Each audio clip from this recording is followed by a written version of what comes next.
We're not there. I'm not sure.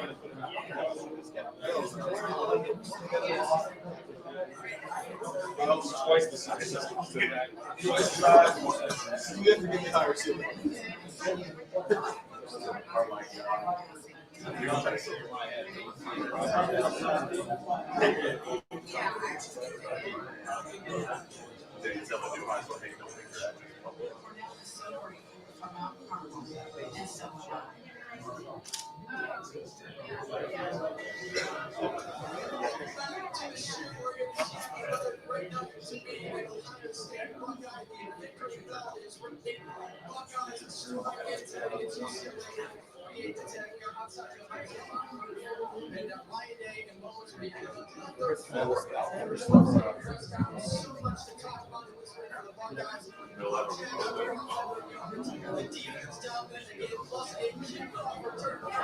Hey, Bill, turn off the tube. I don't know.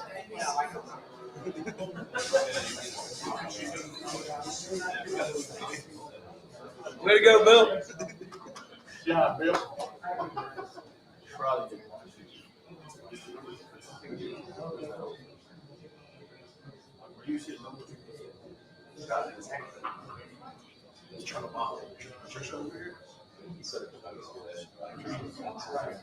Yeah, he said he raised. Here's the thing about that. Yeah. He's gonna knock to the last, right? Of course. He's just over one of those fancy hands.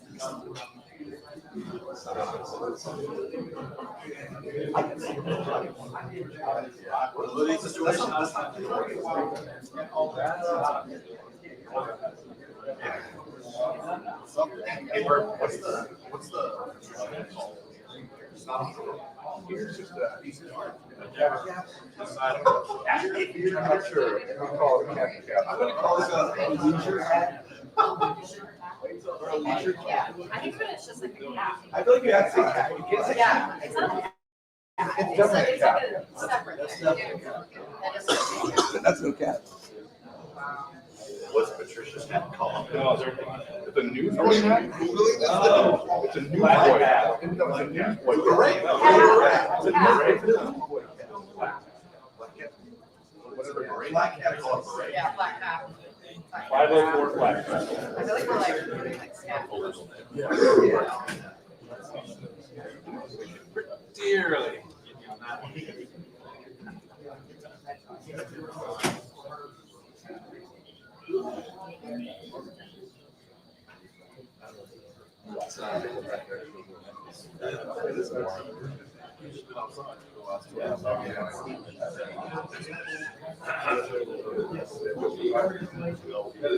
They all just like look down. Let's go.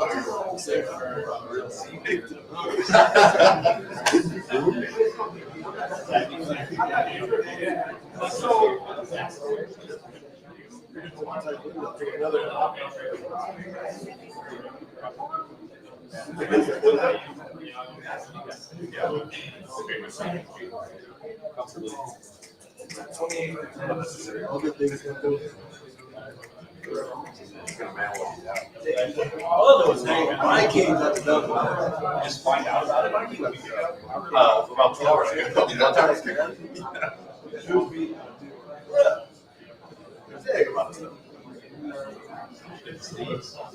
And those on the other side. Jesus. You're going to 41 that's a red outside. Hit Texas off. I think example at ours. Once you guarantee it. You're back to me, right? Yeah. There's not a lot of ways in this group. We'll take them. Early cash out.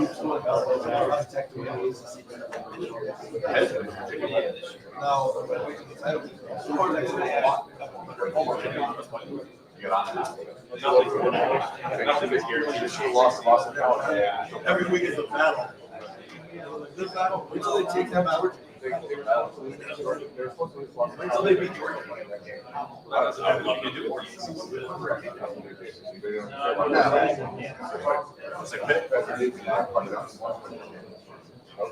He almost did it too.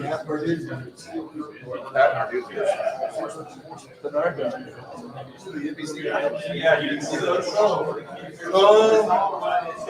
Is it supposed to be like Robin? Yeah. The first one is the worst. You don't have that one. No, there's no mystery. I got it, bro. It's gonna be the one you watch. All right. Yeah.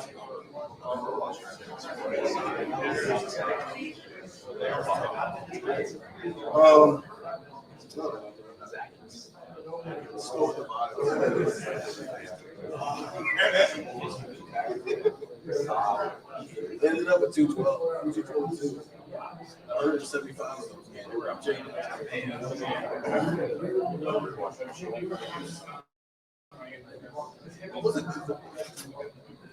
I enjoyed watching. Louisville Clemson was fun. Yeah, that's not. Yeah, competitive.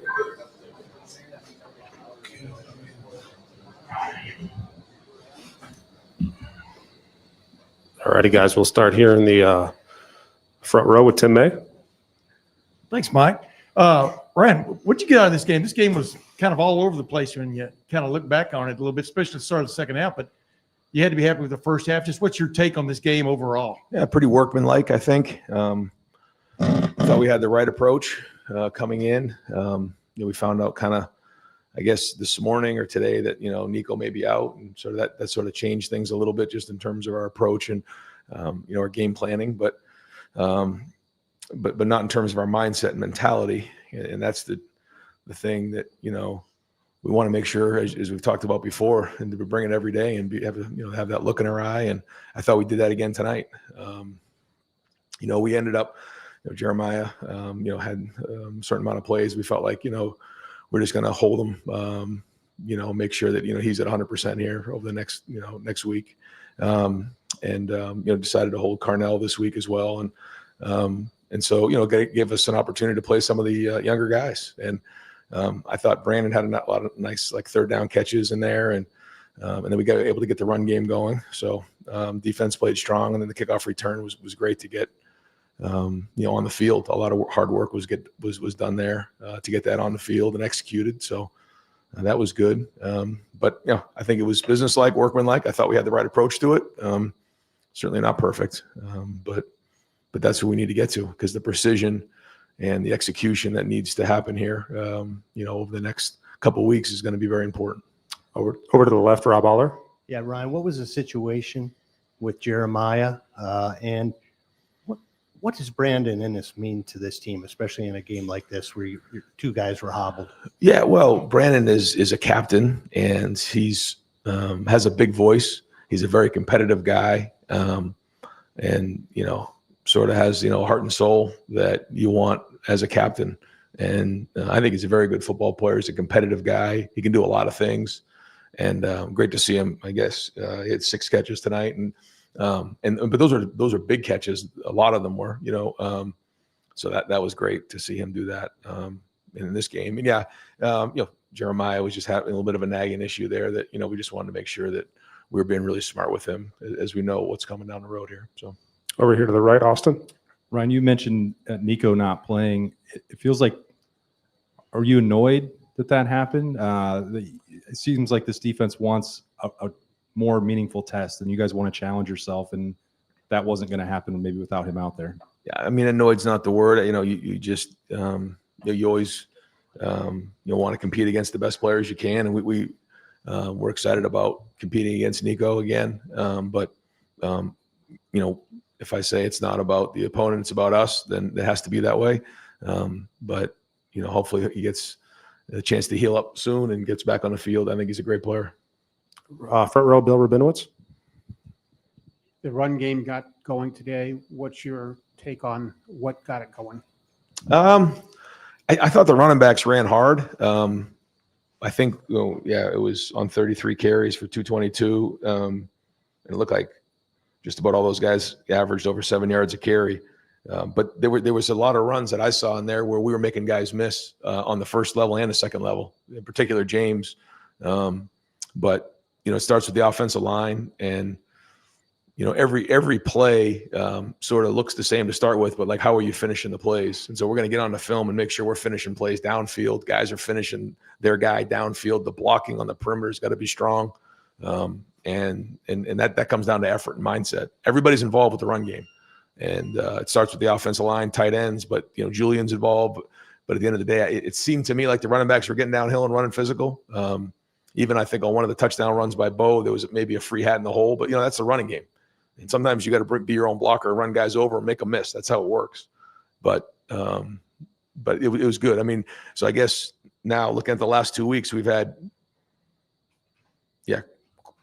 just under maybe 80 runs, because what do we have last week? Like 40, somewhere around there. So over 70 carries the last 2 weeks, which is great. And I think the more these young backs carry the ball, the better they're going to be. Said that all along. So we're going to need them, man, with the teams we're about to play. Guys, we got Lorenzo Styles in the back, and then we're going to come over here to Spencer. First kick return for this program in 15 years. What does it mean to be able to put one of those on film that you actually can pop one if they choose to kick to you guys? Yeah, well, Lorenzo, you could see the speed. I mean, he was rolling, and but it takes buy-in from everybody, and we assign each special teams unit to a coach, and Nate Ebner has that group, and I thought he did a great job. First off, you have to get buy-in from the players. They have to believe that it's going to go. We haven't had many opportunities this year. We put that return in this week, and we knew we may not get that many opportunities at it. And Nate said, I really want to take a shot at this thing. And so when it was taken out a yard or two in the end zone, Lorenzo said, once I took it out, I knew I had to return it for a touchdown, so I better get running. He didn't have a choice. I agreed with him, but it's just the buy-in from everybody. That's how it works. Because all it takes is one guy. How many times have you heard a return? Well, if we just made one more block, it would have gone. And that's what it takes. So it's a mindset of guys doing their job. And when special teams can flip a game like that, certainly it makes a big difference. All right. And final question for Coach Day will be Doug Lamoureux. Ryan, I think fans remember several years ago when Jackson Smith and Jigba got hurt, and it was a lingering thing, and then it wound up that he didn't play the rest of the year, and they see two talented receivers who are dealing with stuff right now. Just like, what is the process that you guys go through with players trying to figure out when to sit them, when to play them, and trying to make sure something doesn't last the rest of the season? Yeah, we rely on our medical staff, and just, go with, the doctors, they're the ones who know best. And then certainly the feedback that you get from the players is important as well, and just make the best decisions we can. Is there anything that you are concerned long-term about Carnell or Jeremiah right now? No. All right, Coach, thank you very much. Thanks, guys. We'll bring up Julian Sayin.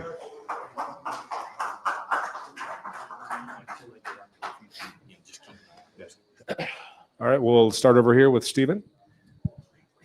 Julian, how's the ankle? And can you what happened on that play? Yeah, just ended up stepping on it a little bit weird. But I'm feeling good now. Not too bad. So just stepped on it a little bit weird. And right next door, Dylan Davis. Did it affect any way, like with your feet moving forward on that? Like maybe how you were able to step into throws at that point? It was your left foot, correct? Yeah, I don't think it did. No, I was able to be able to step into all my throws with power, and I had a couple misses tonight. And just mechanically it wasn't super perfect with those. But just was able to step into all my throws. Island and Bryson and those guys, maybe guys that you don't have a lot of work with. So what would you think about your chemistry with those guys tonight? Yeah, I think those young guys stepped up in a big way, and they did a really good job. They were able to go make some plays on the outside. Mylan had that big catch on the glance, and then those guys made some great plays for us. Over to the left, Bill Landis. Julian, the throw at the end of the half to Brandon that you guys weren't able to connect on looked like Coach Day had some thoughts on that when he came back to the sideline. Just what was that conversation? What did you see on that play? What was he hoping to see on that play? Yeah, he was he was talking about a check that we have, and I didn't end up checking that one. So I was a little bit off with Brandon. I gotta be better and get his eyes, let him kind of see the ball in the air. I threw it a little bit too early, so I gotta be a little bit better there and try to get his touchdown before the half. And right here in the front row, Jeff Gilbert. Julian, what is your assessment of the running backs tonight and even over the last couple of weeks? And do you feel like we're starting to see their talent emerge? I think they're growing each week, and I think we had 200 rushing yards tonight, and they all ran really hard and did a really good job. James, watching him hurdle that guy, it was awesome to see. I'm close with James, and it was awesome to see. And I think those guys do a really good job. And they've been challenged to run angry and run tough, and they do a really good job of that. And I think they show that tonight. Front row, Bill Rabinowitz. Julian, when you know that Carnell is not going to play and Jeremiah is questionable, how does that change? If it does, your mindset, do you feel any different? I mean, obviously those guys are elite receivers. I don't think it changes my mindset. I have a lot of trust in the younger guys that we have on this in this receiver room, and they do a really good job. And we've practiced with those guys, and they show up in practice and they make great plays. So I think we just have a lot of trust in them, and we don't change our mindset. It's next man up. Right next door. Hey, Julian, congrats on the win. How have you evolved? How have you seen yourself evolve? Obviously, the first half, you guys were able to spread the ball around, but doing that the entire season, how have you been able to see yourself evolve, and especially as you go into these last 2 weeks, which is going to really be a grind? Yeah, I think, just getting more comfortable in the offense. And, I think we're doing some different things tonight, spreading the ball around, playing with tempo, playing with quick game. And I think it was a good thing for us. Over here, Joe Reedy. Julian, how good was it just with this game, kind of to see the depth of the offense with as many guys who got the ball running, but also just with the receiving game too? Yeah, I think, the running backs did a really good job, and we showed a lot of depth there, and the receiver room looked good tonight. I mean, those younger guys really stepped up for us big, and, whether they were blocking or making big time catches to convert on, third down or fourth down. I think it was just it was awesome to see their work paying off. Do a couple more over here, Joey. Go ahead.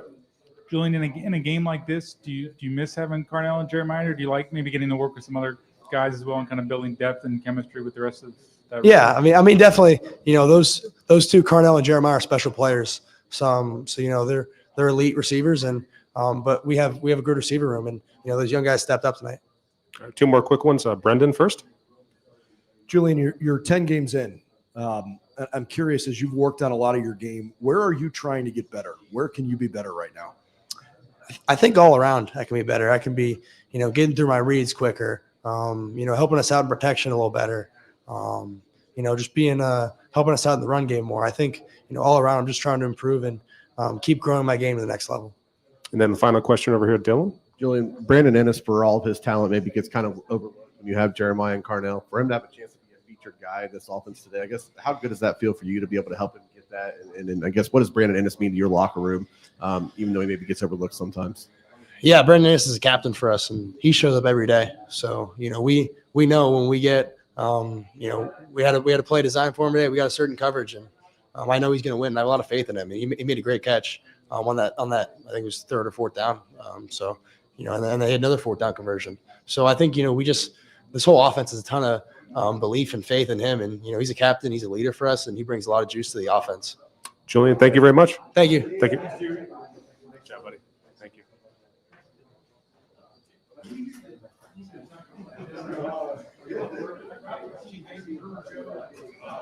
That's it, Mike.